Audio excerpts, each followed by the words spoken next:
প্রধান নির্বাচন commissioner CEC AMM Nasir Uddin বলেছেন, বর্তমান অন্তর্বর্তীকালীন সরকারের প্রতিশ্রুতি সীমিত পরিসরে হলেও আগামী নির্বাচনে প্রবাসীদের ভোটাধিকার নিশ্চিত করতে চায় নির্বাচন কমিশন।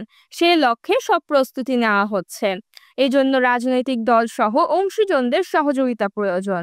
অনুষ্ঠানে বিএনপি ও জামায়াত সহ বিভিন্ন রাজনৈতিক দলের প্রতিনিধি, সিনিয়র সাংবাদিক ও নির্বাচন কমিশনার সহ বিশিষ্ট ব্যক্তিরা অংশ নেন। সিইসি বলেন, পৃথিবীর বিভিন্ন দেশের আর্থসামাজিক বাস্তবতা মিলিয়ে সিদ্ধান্ত নিতে হয়।